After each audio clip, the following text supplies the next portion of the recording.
नमस्कार दोस्तों। तो तहूर राणा के एक्स्ट्रेडिशन के बाद इंडिया ने एक और बड़ा माइलस्टोन हासिल किया है। और ये माइलस्टोन मतलब अभी हासिल तो नहीं किया है, लेकिन बहुत ऐसा रिपोर्ट्स आ रही हैं कि हो सकता है कि इनको भी एक्स्ट्राडाइट करके भारत में लाया जाए। तो जिस व्यक्ति की आप तस्वीर अभी स्क्रीन पर देख रहे हो, इसका नाम है मेहुल चोकसी। नाम आपने ज़रूर सुना होगा। और मेहुल चोकसी के ऊपर बहुत सारे फाइनेंशियल फ्रॉड के केसेस भारत में चल रहे हैं। और कहा जाता है कि पीएनबी स्कैम जो कि उजागर हुआ था, पीएनबी स्कैम में 13,850 करोड़ का फ्रॉड किया था मेहुल चोकसी और नीरव मोदी ने मिलकर के। नीरव मोदी का नाम तो आपने सुना ही होगा। नीरव मोदी काफ़ी न्यूज़ में भी रहा था अभी पिछले कुछ सालों में, और इसके लिंक्स बताए जा रहे थे दुनिया भर की पार्टीज़ के, और दुनिया भर का पॉलिटिकल सपोर्ट उसको मिला था, जिसकी वजह से वो भाग पाया भारत से बाहर। उसी कड़ी में नाम मेहुल चोकसी का भी आया। मेहुल चोकसी भी वो व्यक्ति है जिसने आज तक की बैंकिंग हिस्ट्री का सबसे बड़ा फ्रॉड किया था पंजाब नेशनल बैंक के साथ। सिर्फ पंजाब नेशनल बैंक नहीं, बहुत सारे बैंक इसमें शामिल थे। आईसीआईसीआई बैंक था, आईडीबीआई बैंक था, बहुत सारे बैंक इसमें शामिल थे।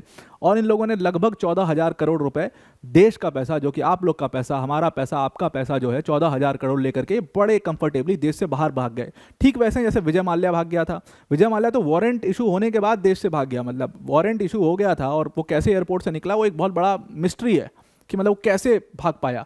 तो वैसे ही मेहुल चोकसी और नीरव मोदी के लिए भी कहते हैं कि इनको ज़रूर कोई पॉलिटिकल सपोर्ट रहा होगा तभी ये देश से निकल पाए। अदरवाइज इतना आसान तो है नहीं। अगर गवर्नमेंट किसी को चाह दे तो फिर तो उसको मतलब पाताल में से भी खोज के ले आती है। तो इनके साथ ऐसा क्या होगा कि ये बड़े आराम से निकल गए।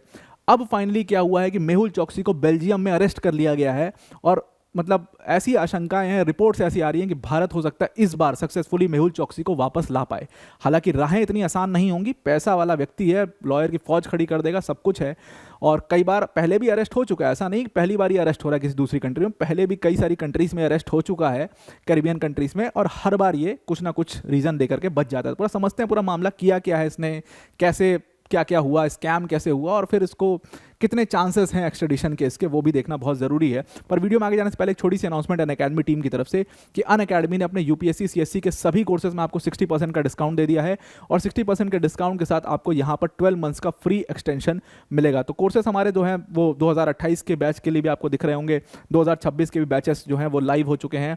और ये ऑफर जो है लिमिटेड टाइम पीरियड के लिए, आप इसको ज़रूर से अवेल करिए। इस पूरे बैचेस के बारे में आपको मैं डिटेल में वीडियो के अंत में समझा दूंगा, और डिस्क्रिप्शन में इसकी लिंक है, आप जा करके वहाँ पर ज़्यादा जानकारी ले सकते हैं। अब आते हैं अपने टॉपिक के ऊपर वापस।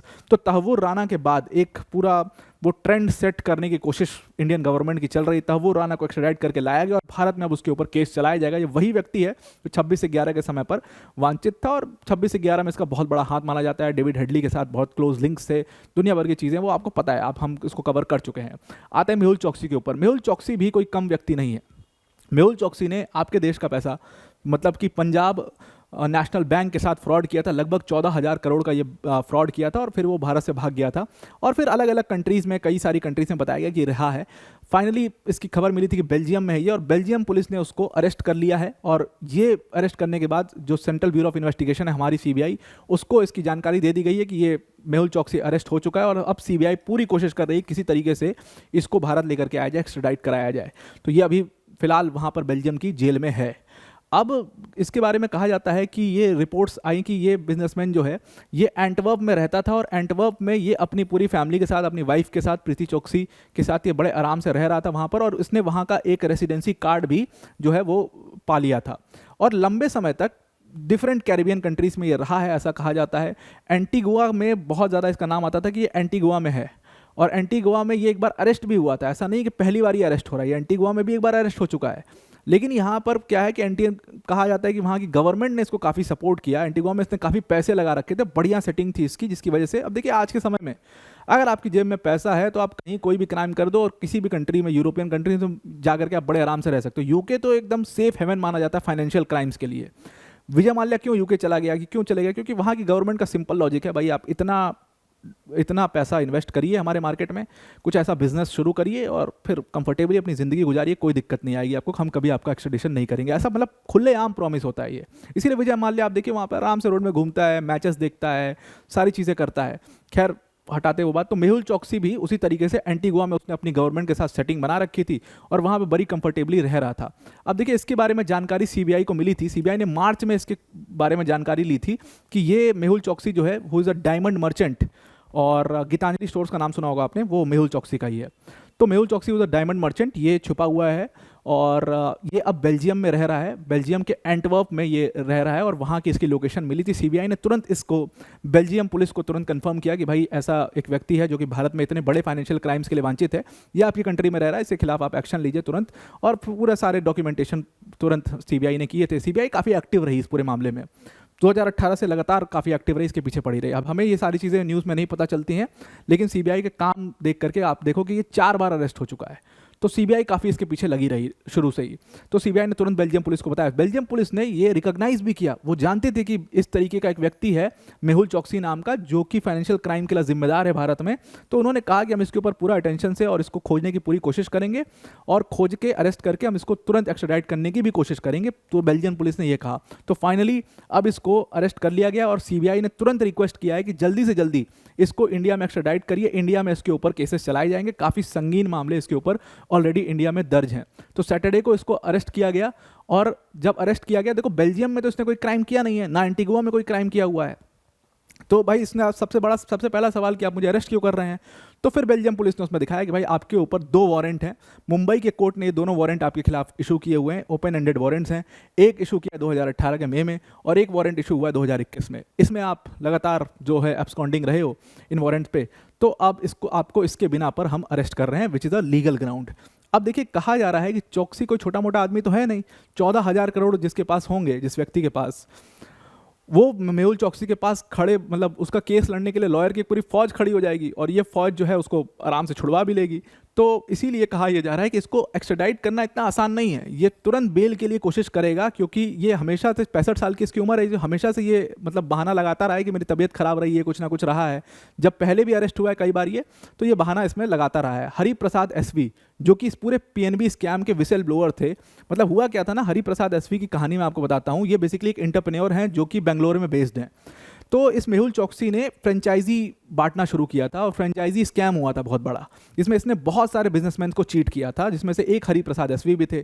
हरिप्रसाद एसवी को जब ये सारी चीज़ें पता चली तो उन्होंने पूरा मामला उभारना शुरू किया कि ये चल क्या रहा है मेहुल चोकसी, क्योंकि इन लोगों का नाम बहुत बड़ा था, मेहुल चोकसी, नीरव मोदी, अरे बहुत बड़े टाइकून्स हैं ये सब। तो कहा जाता है कि डायमंड वर्ल्ड का ये मतलब सबसे बड़ा व्यक्ति था, टाइकून था डायमंड वर्ल्ड का। तो इन्होंने फिर इसके खिलाफ, हरिप्रसाद एसवी जी ने इसके खिलाफ पूरा मतलब लिखा पढ़ी शुरू करी और इसके खिलाफ केस भी दर्ज कराया बेंगलोर में। और उसके बाद इसके सारे एक्शंस के ऊपर नोटिस किया, फाइनेंशियल एक्शंस नोटिस किए, और उसके बाद उनको समझ में आया कि इसने बहुत बड़ा स्कैम किया पंजाब नेशनल बैंक से।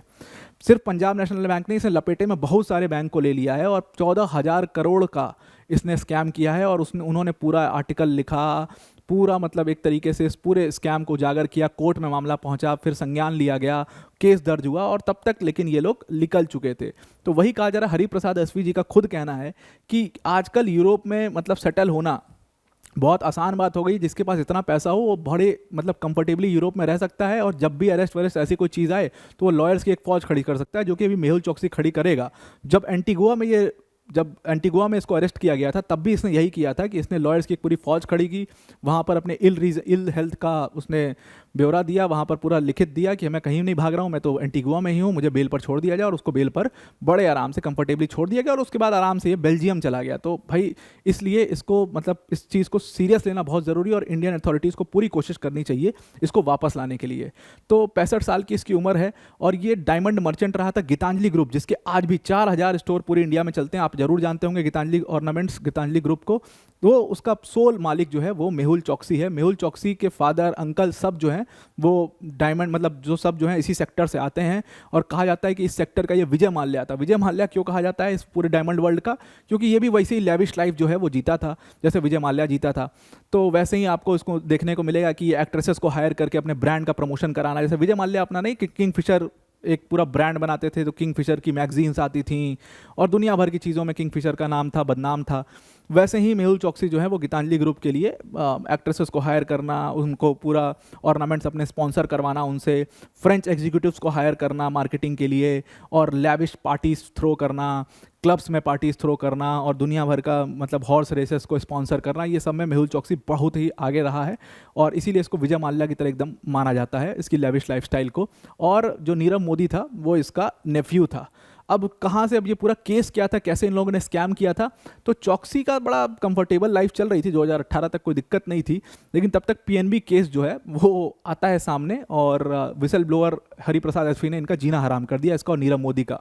तो पीएनबी केस में टोटल बताया जाता है कि 13,850 करोड़ का जो लोगों का पैसा था उसको फ्रॉडली इन लोगों ने letter of undertaking, fraud letter of undertaking, fraud तरीके से ले करके इन्होंने पूरा स्कैम किया हुआ था। जैसे आपने हर्षद मेहता स्कैम में देखा होगा कि वहाँ पे तो फ्रॉडली, जैसे एक एसबीआई के एम्प्लॉय को हर्षद मेहता ने पकड़ा, उसको कुछ कुछ फ़ायदे दिए थोड़ा बहुत, और फिर उससे कुछ बीआर निकलवाता था और फिर उसको यूज़ करता था, जैसे इस तरीके की चीज़ होती थी।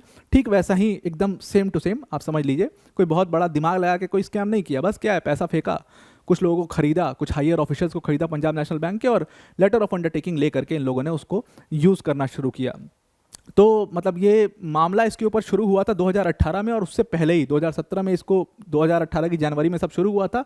17 में इसको अंदाज़ा लग गया था कि अब ये मेरे ऊपर केस बड़ा बनेगा, और ये अपने पूरे रिलेटिव्स के साथ, फैमिली के साथ कंफर्टेबली भारत से निकल गया था, इससे पहले गवर्नमेंट कुछ कर पाती। और 2018 में जा करके ये एंटीगुआ में अपना सेटिंग बना करके वहाँ पर सेटल हो गया, वहाँ पर रहने भी लग गया, और वहाँ की गवर्नमेंट को भी इसने प्रॉबेबली कुछ पैसे दिए, वहाँ पर कुछ इन्वेस्टमेंट भी करी, जिसके बेसिस पर गवर्नमेंट ने इसको पूरी तरीके से अब तक प्रोटेक्ट करके रखा था। एक बार तो अरेस्ट भी किया था, लेकिन अरेस्ट कहते हैं लोग की गलती से कर लिया था, पता नहीं था कि ये मेहुल चौकसी है और इसने इतना गवर्नमेंट से इसकी सेटिंग है, इसीलिए बाद में बेल पर भी इसको छोड़ भी दिया गया था, और पूरी वकीलों की इसने फौज भी खड़ी कर दी थी। अब देखो होता क्या है कि मेहुल चौकसी ने जो ये लेटर ऑफ अंडरटेकिंग और ये सब जो पाया था, ये होता क्या, दो चीज़ें होती हैं, एक होता है लेटर ऑफ अंडरटेकिंग, ठीक है, जो बैंक इशू करते हैं, और एक होता है फॉरेन लेटर्स ऑफ क्रेडिट। अब ये चलता कैसे, ये पूरा स्कैम हुआ कैसे, इसको समझते हैं। तो देखिए, पंजाब नेशनल बैंक ने लेटर ऑफ अंडरटेकिंग इशू किया मेहुल चौकसी के नाम पर। कहा जाता है कि इसमें कई सारे पंजाब नेशनल बैंक के जो हायर ऑफिशियल्स थे वो भी इसमें शामिल थे। उन हायर ऑफिशियल्स को तो पकड़ लिया गया, नीरव मोदी और मेहुल चौकसी निकल गए। अब लेटर ऑफ अंडरटेकिंग क्या होता है कि सपोज आप बैंक के पास जाते हो, और बैंक के पास जा करके आप कुछ सिक्योरिटी रखते हो। जब आप इतना बड़ा क्रेडिट ले रहे हो 14,000 करोड़ का, तो समझ लो आप सिक्योरिटी बहुत बड़ी रखनी पड़ेगी। जैसे आप सिंपल लोन लेते हो ना, तो उस लोन के समय पर आपसे कुछ सिक्योरिटीज़ मांगी जाती है, कुछ सिक्योरिटी आपको रखना पड़ता है बैंक में। ठीक वैसे ही यहाँ पर भी होता है कि लेटर ऑफ अंडरटेकिंग्स जब आपको कोई बैंक इशू करेगा, तो आपको बहुत ह्यूज अमाउंट ऑफ सिक्योरिटीज़ वहाँ पर रखनी होंगी। तो लेटर ऑफ अंडरटेकिंग को आप यूज़ कैसे कर सकते हो, ये लेटर ऑफ अंडरटेकिंग एक तरीके का प्रॉमिस होता है, एक तरीके का गारंटी होता है जो बैंक इशू करता है कि भाई इस व्यक्ति की सिक्योरिटीज़ हमारे पास जमा है, ये एक क्रेडिबल व्यक्ति है, और इसको आप शॉर्ट टर्म क्रेडिट दे सकते हो। तो इसने इस लेटर ऑफ अंडरटेकिंग को पंजाब नेशनल बैंक मुंबई से ले लिया, और इस लेटर ऑफ अंडरटेकिंग को लेकर के ये उसी बैंक की, पंजाब नेशनल बैंक की जो फॉरेन में ब्रांचेस हैं, वहाँ पर गया, और वहाँ से इसने बड़े बड़े क्रेडिट्स नीरव मोदी ने और इसने उठाए। वहाँ पर लगभग बताया जा रहा है 13,850 करोड़ के इन्होंने क्रेडिट वहाँ पर उठा लिए। लेकिन इसमें टेक ये था, फ्रॉड ये था कि इन्होंने कोई ऐसी सिक्योरिटी बैंक के पास रखी नहीं। जो हायर ऑफिशियल्स थे उनको पैसा खिला करके, उनको बड़े बड़े लैविश पार्टीज़ दे करके, उनको मतलब छुट्टियों पर भेज करके, खूब पैसा खिला करके उनको ये लेटर ऑफ अंडरटेकिंग जो है अंडर द टेबल इशू करवा लिए गए, और उन लेटर ऑफ अंडरटेकिंग को यूज़ करके इसने फॉरेन से सारे मतलब पैसे भी निकाल लिए, मतलब सारे फॉरेन बैंक से पैसे भी निकाल लिए। और देखिए ये सब कुछ हो रहा है, लेटर ऑफ अंडरटेकिंग दी जा रही है, उसके बेसिस पर क्रेडिट भी दे दिया जा रहा है किसी व्यक्ति को, और उसकी हिस्ट्री नहीं चेक की जा रही है। अगर हिस्ट्री चेक की गई होती तो इतना बड़ा कुछ बवाल होता ही नहीं। इसमें सिर्फ एक पंजाब नेशनल बैंक नहीं, बल्कि इसमें ICICI bank, IDBI bank, LIC, ऐसी ऑर्गेनाइजेशंस भी लपेटे में आ गई चौकसी के पूरे इस मतलब माया जाल में। और अगर इन लोगों ने थोड़ा सा इसका बैकग्राउंड चेक कर लिया हो तो सब पता चल जाता। अब इसके ऊपर जो केस है वो prevention of money laundering act के तहत तो चलेगा ही चलेगा, फिर कॉन्स्पिरेसी का भी केस चलेगा इंडियन पीनल कोड के अंदर में।